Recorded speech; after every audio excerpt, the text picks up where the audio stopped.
Tonight, stop scrolling for a moment, because the second you step into this story, you're going to feel something you haven't felt in a long time. The bite of a winter so brutal it could kill you before morning. Picture this. Your breath doesn't just fog the air, it crystallizes, hanging like white smoke that refuses to disappear. The world around you is silent in a way that feels ancient, dangerous, the kind of silence that medieval villagers feared because they knew what it meant. The cold is hunting tonight. You stand at the edge of a forgotten English village, snow rising around your boots. The roof's buried under frost so thick it looks like the world has been dipped in glass. Every sound is sharper, every shadow feels alive. And if you stay out here too long, your story ends before it even begins. So step forward, not just to learn how they survived nights colder than 20 degrees, but to feel it, to walk where they walked, to breathe the same icy air. Now, take a second to like the video and subscribe if you truly enjoy this kind of journey. Because once we step inside this village, there's no turning back. Hi guys. Tonight we ease into a winter so cold that your breath turns white the moment it leaves your mouth. You stand at the edge of a medieval English village and the air already pinches your cheeks with a sharpness that only deep winter can manage. Frost thickens on every thatched roof. Icicles cling to timber frames like tiny glass knives. Snow packs hard under your boots as you trudge forward. And you feel the stillness of a world where the sun slips away early and gives almost nothing back. For a moment, you imagine sleeping here through a night that drops below 20 Fahrenheit. You probably will not survive this, not without a few tricks. Not without learning how these villagers did it long before anything like central heating existed. So before you get comfortable, take a moment to like the video and subscribe, but only if you genuinely enjoy what I do here. If you want, you can also tell me where you are listening from and what time it is for you right now. Now dim the lights and feel yourself stepping deeper into the scene as the cold rises up around your ankles and your breath curls like pale smoke. You move farther into the village and everything feels slow, careful, deliberate. The air is so crisp that every whisper seems louder and the faint smell of wood smoke drifts between crooked cottages. You hear a low creak as a door shifts in the wind. Someone inside is checking how much firewood is left for the night. You sense the worry in that gesture because firewood has always been expensive in winter. A mainstream historical fact comes to mind. Medieval England faced heavy deforestation in several regions by the late Middle Ages, which made fuel scarce and valuable. That scarcity shapes this entire night. It shapes the way every family prepares for sleep, and it shapes the way you breathe as you step closer to the nearest doorway. You pause at the threshold of a small peasant cottage. A tiny window glows from within. The shutters rattle a little in the harsh wind. You slip inside and the warmth from the room feels weak but comforting. A smoky fire smolders in the hearth. The villagers are finishing their evening tasks. They eat something thick and hot, maybe pottage made from whatever root vegetables they managed to store before the first freeze. You can smell the earthy steam rising from the pot. You stand quietly and watch how careful everyone is with their movements. They are trying not to let too much heat escape. The moment they open the door, cold floods in like a living creature. As you look around, another detail catches your attention. A small bundle rests near the hearth. It looks like a lump of twigs, cloth, and something odd. When you crouch down for a better look, you realize it is a quirky warming charm. Some families tucked odd items such as dried frog skins or carved wooden tokens into pockets or bedding for luck against winter chills. That strangeness feels both whimsical and desperate.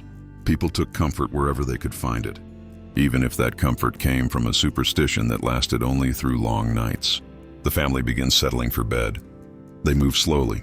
You watch them bank the fire, meaning they pull ashes forward to smother the flame but protect the hidden coals. Banking the fire allows the embers to survive until morning, and you see how they press the ashes carefully with a wooden tool. There is a quiet tension to it. Everyone knows that if the coals die overnight, the cold will punish them for it. Historians still argue whether rural households use particular tools or just bare hands with rags to bank the fire, but the exact method remains uncertain because written records are limited. You lean in and feel the faint warmth. That will soon become even weaker as midnight settles in. You shift your attention to the cottage walls. They are made with doil and daub, a mix of mud, clay, straw, and small stones. The surface looks uneven, and the wooden beams cack softly with each gust of wind. You run your gloved fingers along the wall and feel the tiny vibrations. It is not much of a barrier against cold, and you know it. The people living here know it too. They have stuffed gaps with moss and scraps of cloth in hopes of slowing the icy drafts. In your modern life, you might worry about efficiency ratings or insulation codes. Here, everything is survival. Every rushed repair or rough patch of clay could be the difference between a tolerable night and frozen fingers. Your breath fogs as you inhale the smoky air. You notice a faint scent of rotting rushes from the floor mixed with the smell of wool and unwashed clothes. The sensory blend, strange as it is, brings a sense of closeness. These families depended on each other and their environment in ways you rarely imagine. The cold does that. It presses everyone into the same space. It turns rooms into ecosystems filled with whispers, sniffles, and the gentle shifting of tired bodies. One of the villagers glances at you with a knowing look. You get the sense that strangers stand out in winter because nothing moves freely. During this season, people stay indoors when they can. Animals huddle in barns. The village paths are empty except for a stray dog or someone fetching water from a frozen stream. You understand how isolation becomes part of the nightly rhythm. Winter sleep is not just a biological need, it is a strategy. As you ease into the corner of the room, you allow the warm weight of your clothing to press against your shoulders. Thick wool scrapes your skin. You shift in place and feel the coarse texture catching on your sleeves. It is not comfortable by modern standards, but it works. It holds in heat, traps body warmth, and promises some measure of safety. You close your eyes for a moment. You imagine how villagers layered linen, wool, and sometimes fur. You hear the faint crackle of the fire as a coal breaks apart. A spark flares and dies. Your mind drifts to another thought. The cold changes sound. It sharpens it. Every small noise becomes distinct. The roof timbers pop as frost expands them. A faint whistle slips through a tiny gap in the window frame. Someone coughs softly. A baby fusses for a moment before falling quiet again. You listen to these sounds as though they are part of a lullaby, made for difficult nights. Each sound reminds you that this cottage is alive, that warmth is a fragile but shared effort. You take one final long breath. The air is heavy, smoky, and warm in the way that only a small fire in a tightly packed room can be. You sense that the night ahead will teach you more. It will show you how people adapted to cold that would send most modern sleepers running for heated blankets. You feel your body growing quieter as you wait for the next part of the journey. You stay in the peasant cottage only a little longer before slipping back outside into the cutting dark. The moment you step through the door, the cold clamps onto you like a living hand. It takes your breath for a second. Snow crunches under your boots as you move toward the next cottage, and the night sky feels endless above you. Stars glint like sharp bits of ice. Your eyelashes stiffen with frost as you blink. You push forward because you want to understand how people managed to sleep when there was no heating at all. Only a flickering fire that threatened to die before dawn. You follow a narrow footpath that winds between cottages. Every house glows faintly through wooden shutters. These shutters are thin and loose, and you wonder how anyone sleeps with winter scraping at the walls. The truth is that they adapted by using darkness itself as insulation. When night fell, people shut everything tight, covered shutters with cloth, and relied on the thickness of the dark to slow the draft. You picture yourself inside one of these homes at the moment just before sleep. The fire is low, the air is smoky. The room is filled with the quiet patience that winter requires. When you slip into the next cottage, the scene is similar but not identical. Here the hearth is already dying. A few embers glow like small rubies. A woman kneels beside the hearth with a long iron poker, carefully pushing ash around the embers. She is banking the fire, using slow motions to ensure it will still be alive when the family wakes. This was a mainstream reality in medieval households. Fire was precious. Matches did not exist. Lighting a new flame usually meant using flint and steel, a frustrating method that required practice and luck. Keeping the fire alive overnight was the safer choice. The whole evening revolves around that tiny glow. Your eyes adjust to the low light. You notice that everyone moves with quiet discipline. It is not theatrical, it is survival. You listen as someone whispers about how many logs are left. Fuel scarcity shapes everything. People used peat in some regions, dried turf in others, and sometimes even dried dung when wood was not available. The smell of burning dung might not be pleasant, but it delivered heat, and heat meant life. A quirky tidbit drifts into your thoughts. Some medieval villagers believed that certain types of dung produced better heat because the animals had eaten particular herbs. Imagine betting your comfort on what your cow had for lunch. The dim fire throws shadows that sway across the room. You feel those shadows brushing your face as you step deeper inside. The cold still creeps in through every crack. It moves around your ankles, sneaking across the floor like a low mist. Even with the fire, the temperature inside a medieval cottage could drop shockingly low. Families felt cold that modern sleepers rarely experience. You press your hands together, rubbing warmth into your fingers, and you settle near the hearth. The smoky air coats your throat. Someone places a kettle of water near the embers. They are trying to warm it just a little, enough to use for a quick wash before bed. Bathing was not a daily routine. A simple warm rinse was a luxury. You watch the steam swirl faintly upward before vanishing. The room seems to hold its breath. Outside, the wind prowls around the cottage, pushing against the shutters with impatient fists. You notice how the family prepares the sleeping space. They arrange bedding close to the fire, but not too close because sparks are dangerous. They lay out coarse blankets, woolen coverings, and old cloaks. They know exactly where the warmest patch of floor is, and you see them moving toward it like instinct. Children curl up first, tucking feet into warm pockets of fabric. Adults settle around them in layers. You observe how the family builds heat. Like a small living furnace, everybody becomes part of the insulation. You feel the way warmth gathers slowly, like water filling a cup. They blow out candles, saving the last sliver of wax for another night. Darkness folds over the room. The only light comes from the smoldering hearth. You hear one more log crack.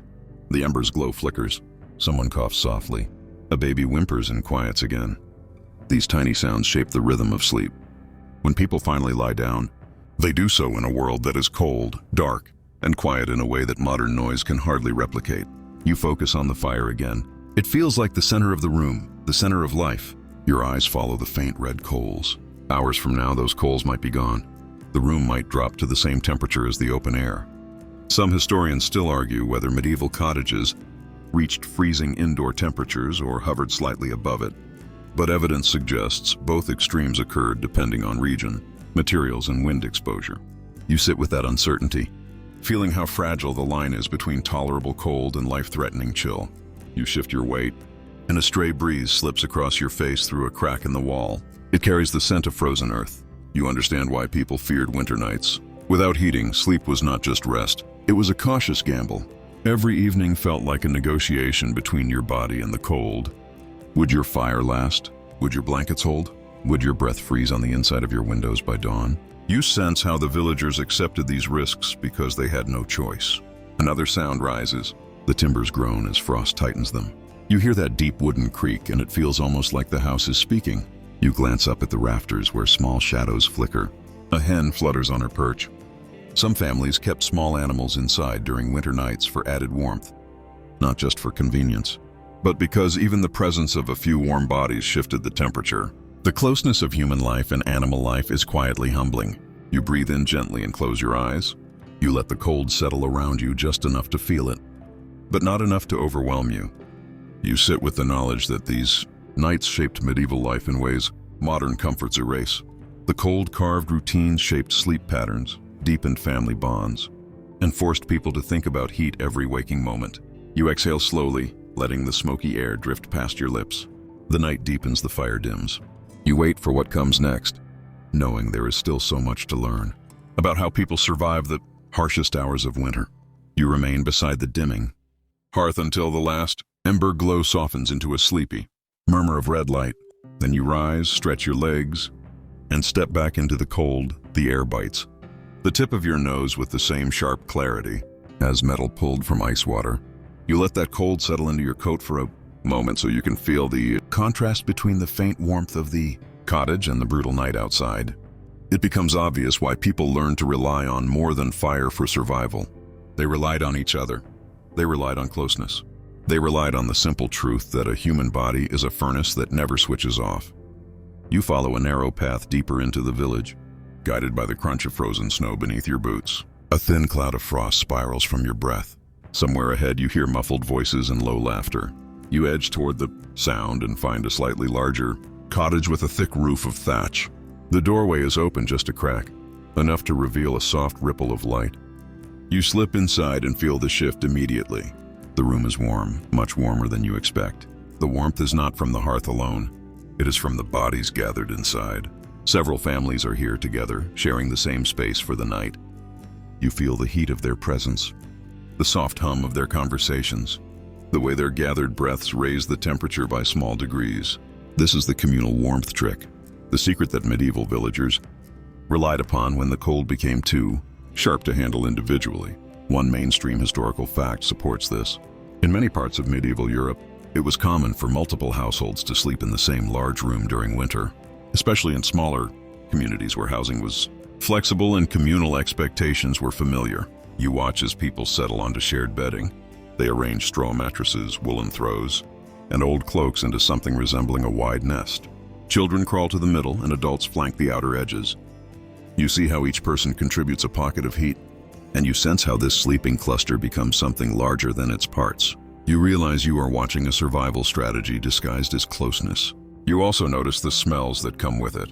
Warm wool, damp clothing, cooked vegetables, and the faint musk of unwashed bodies all mix into a scent that feels lived in rather than foul. It is the smell of warmth in a cold world. A man notices you standing near the door and waves you closer. His gesture is relaxed, almost sleepy. You move toward the cluster and feel the rising heat as you step in. Someone hands you a rough wool blanket that smells of lanolin. You drape it around your shoulders and the texture scratches your neck. The warmth, however, builds quickly. The blanket traps your body heat and returns it to you. You sink into that feeling. Another villager, a woman with kind eyes, explains that during the hardest winters, people often slept side by side, not out of sentiment but necessity. You picture yourself lying between strangers, sharing breath with people you met only hours ago. It sounds uncomfortable by modern standards, but here it feels natural. The cold does not care about personal space. It encourages people to become a single, layered organism made of cloth and skin and slow breathing. She leans in and whispers a quirky tidbit. You picture yourself inside one of these homes at the moment just before sleep. The fire is low, the air is smoky. The room is filled with the quiet patience that winter requires. When you slip into the next cottage, the scene is similar but not identical. Here the hearth is already dying. A few embers glow like small rubies. A woman kneels beside the hearth with a long iron poker, carefully pushing ash around the embers. She is banking the fire, using slow motions to ensure it will still be alive when the family wakes. This was a mainstream reality in medieval households. Fire was precious. Matches did not exist. Lighting a new flame usually meant using flint and steel, a frustrating method that required practice and luck. Keeping the fire alive overnight was the safer choice. The whole evening revolves around that tiny glow. Your eyes adjust to the low light. You notice that everyone moves with quiet discipline. It is not theatrical, it is survival. You listen as someone whispers about how many logs are left. Fuel scarcity shapes everything. People used peat in some regions, dried turf in others, and sometimes even dried dung when wood was not available. The smell of burning dung might not be pleasant, but it delivered heat, and heat meant life. A quirky tidbit drifts into your thoughts. Some medieval villagers believed that certain types of dung produced better heat because the animals had eaten particular herbs. Imagine betting your comfort on what your cow had for lunch. The dim fire throws shadows that sway across the room. You feel those shadows brushing your face as you step deeper inside. The cold still creeps in through every crack. It moves around your ankles, sneaking across the floor like a low mist. Even with the fire, the temperature inside a medieval cottage could drop shockingly low.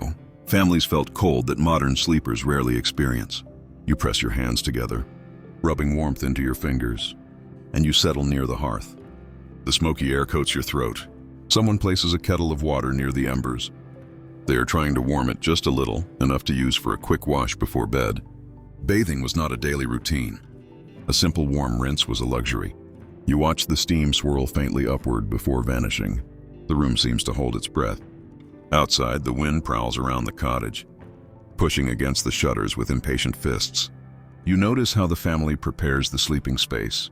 They arrange bedding close to the fire, but not too close because sparks are dangerous. They lay out coarse blankets, woolen coverings, and old cloaks. They know exactly where the warmest patch of floor is, and you see them moving toward it like instinct. Children curl up first, tucking feet into warm pockets of fabric. Adults settle around them in layers. You observe how the family builds heat. Like a small living furnace, everybody becomes part of the insulation. You feel the way warmth gathers slowly, like water filling a cup.